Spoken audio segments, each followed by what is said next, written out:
My name is Daphne Wallace Carpenter, and I'm from Boonville, Mississippi. This is my mental health story. When I was a child, um, I was very stubborn. It's all I really remember, and having faith. Hoping for the better and trying to, be creative, I guess you say. But I had a pretty rough childhood. My mother was an alcoholic for years and a drug addict, and then my father wasn't around for a long time. And my grandmother and grandfather on my dad's side ended up raising me and my sister for a few years. Which I feel that was what God had planned for us, because that's what helped me the most. Now my mother, she ended up turning her life over to God and a few years ago, and she's going to church regular, and she's positive, and she's a lot more. I can talk to her now. She gives advice and stuff, so I have that support now. My father, I can talk to him now. I can call him, whenever I need to, and he's a part of my life like that. And but when I was about 21 to 22 years old, I had a breakdown, a nervous breakdown, a mental breakdown, or a psychotic breakdown, whatever you want to call it. But I was in a really serious state of depression, and relationship that I was in wasn't healthy. There was drugs going on, there was abuse going on, different kinds, and it was just a negative relationship. And I never do negative well. I've never done it when I was kid. I couldn't deal with negative people. I couldn't cope with it well. And now that I'm older, I realize it's because didn't have enough positive in my life to be able to lean on that for my strength, to cope with the positive. I still have a hard time dealing with it so much, but I can handle it better. When I was at the hospital, and I went to sign myself in the hospital when I was about 21 or 22, when I had that breakdown, and they diagnosed me with bipolar 1. And depression, and I think anxiety during that time. So between that time and the next 5 years, I was also diagnosed with schizoaffective disorder, schizophrenia. I think that was it. But I was put on all kinds of different kind of medications that really helped me just a little in that one area, but made it worse in many different areas.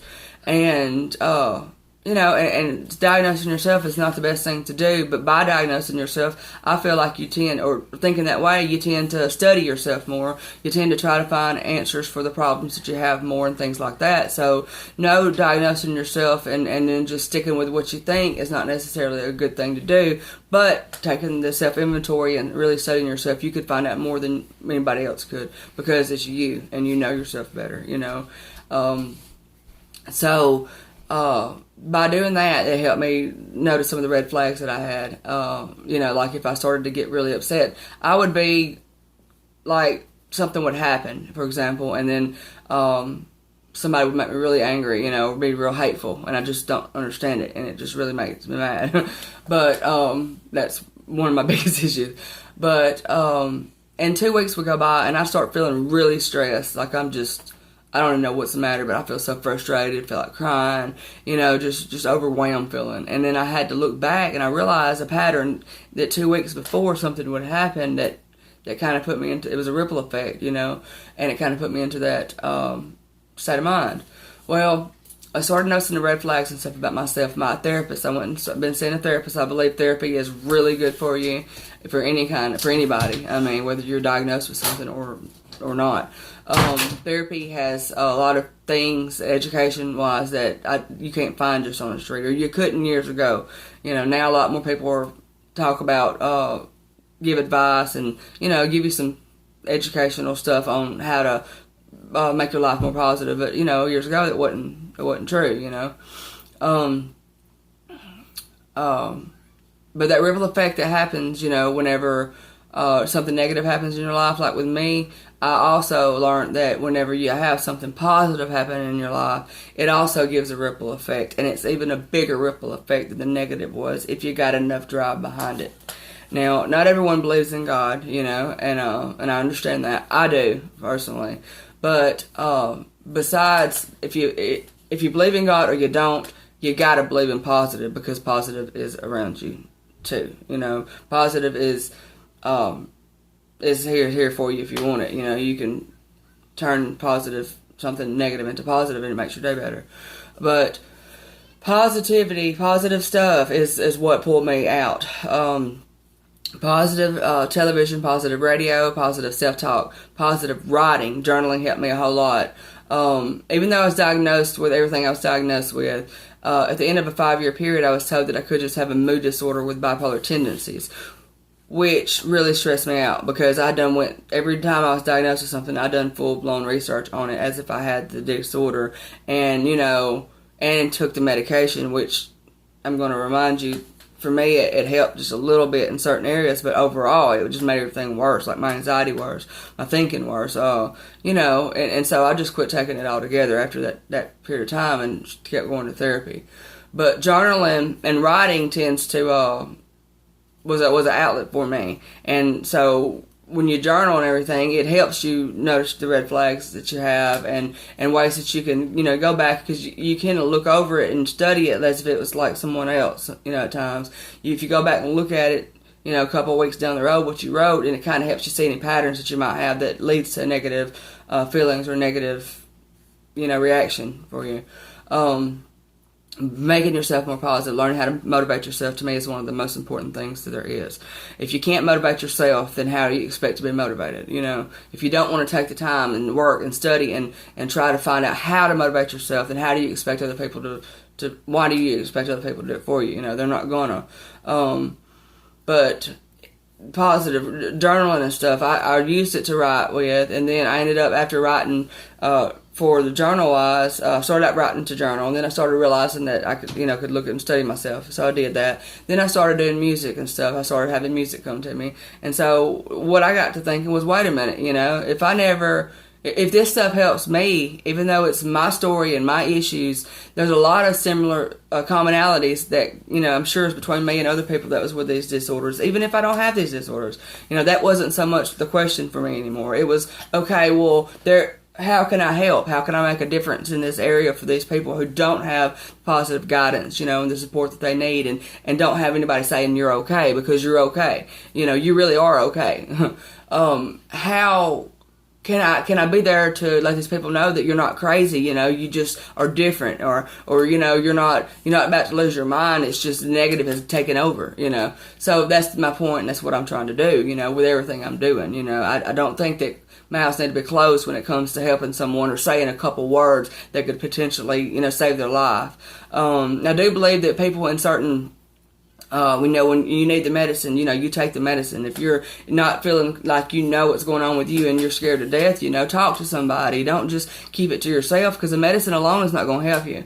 I mean, if you don't have something positive in your life and people that you can go to talk to, that medicine's not going to save you. But to me, positive stuff, medication, and therapy, all three at one point in my life, is what I needed to be able to get to where I didn't have to have the medicine. I just needed therapy, and I just needed the positive influence, And then, whether I need therapy or not, I feel like I do. I mean, I enjoy the therapy. So, I recommend, all three if you need them, but just positively changing your life and taking negative stuff out and filling it with positive is going to change your life tremendously, and keeping it, learning how to keep it. All right, so my story is that whether people are on drugs, whether people are diagnosed with bipolar, schizophrenia, whatever the diagnosis is, whatever drug they're on, to me, from my studies, myself, and my research, it all comes back to depression. Somebody that is an addict is not going to be choosing to do drugs every day of their life if they are not depressed, if they're happy. If they're motivated, then they're not going to continue to live that lifestyle. They're going to want to be different and change, and they're going to reach out and look and search. So those people like that need to have the help. I mean, there's people just like me and who, and maybe you, who don't have a lot in this life, but you do have the option to tell someone a few words of encouragement, give them that right there could help them. It's our job to, because of what I've understood is the best counselors in this world, if they haven't been where I've been, then they can't help someone like I would be able to, because I do truly understand some things that, my counselors didn't understand. And it's just, so you don't have to have a counseling degree to be able to help somebody and guide them in the right direction. So whatever it is in your life that you're going through, whatever you've been diagnosed with, don't give up. Do self-inventory, search for positive. Make your life about change about positive. Don't be afraid of stepping out into your something uncomfortable. Stepping out in faith. Don't be afraid to do that. Do it, and you can see good things come from it. This life's we're not meant to sit in one spot, and just stay there and our life be sheltered, and that's it. We're meant to thrive and to grow and to learn, and we're meant to help each other. So, you can't help everybody, and you can't help anybody that don't want to help themselves. But if you see someone that's wanting to help themselves, guide them in the right direction. You don't have to take them under your wing and make sure they, get the places that they need to get, but kind of, help them, and verbally at least, in what ways you can. You don't have to have everybody in this world over at your house. That's another thing I didn't know. Set boundaries for yourself. You don't have to be friends with everybody. Learn to say no a few more times, because you'll be practicing to learn to be able to say no for things that really matter. Things that could really, truly devastate your life. It's good to learn how to say no now, instead of not saying no and then later something bad happened because you didn't say no, So I'm working on right now a few things, which I'm working on the music, which the music page I got, which is Angel Water Music, on Facebook and on YouTube. It is designed to help people with mental health issues and drug addictions and things like that. That's what it's designed to help. It's my testimony in the stories. I feel like God gave me to write them. That's what I'm doing, and I'm sharing, and that's where the basis of it's from. You have to start somewhere. This is my start. Angel Water Solutions on Facebook, and on Twitter is Angel Water. That's my page. Angel Water Solutions on Facebook is to help find solutions to life-controlling issues, one person at a time, basically, and like my story, it's just different things. I don't know what's going to come out of it, but this is my start. And then Daphne Wallace is on Facebook. That's me. That's my page name. So there's all kinds of stuff that you can get involved in. There's a pay it forward groups. There's helping hands. There's all kinds of different stuff that you see out there and things that you can help with. If you don't have anything that you feel like you're going to do yourself, just get out there and get involved and help. I'm sure people will be glad to have you. But mainly, all these things that I'm doing right now is designed to help people, and you can do it too. Don't give up on your dreams. Just because you've been diagnosed or disabled, or diagnosed with a mental health disorder, does not mean that you cannot do stuff. Be successful. It doesn't mean that you can't accomplish anything. Don't sit there and be depressed and beat yourself up. Tell yourself that you can do it, and because you can. Don't let nothing limit you or set you back. If it's something negative, get it out of your life. And take that risk of losing, even if it's things that you're comfortable having, and we take the risk of change. Change with it. If you have to sacrifice a few things in your life that are negative and gain with twice as many positive, then that's what you need to do. Just be focused and and just stay on the positive stuff. And that's my story in a nutshell. And I'm a talker, so I hope that you've been able to keep up with the way I've said it. I get real tied up in my words sometimes, but I'm so happy to be me. It's been a challenge, but I'm very grateful, and I hope that you can learn to pay it forward and help the next person that's coming behind you, around you, that needs the advice. And that's what I want to leave it with. That. And the scripture is, I can do all things through Christ who strengthens me, and that's Philippians 1:4, I think. Philippians 4. It's Philippians. I'm still studying. But let the positive in, okay? Have a good day.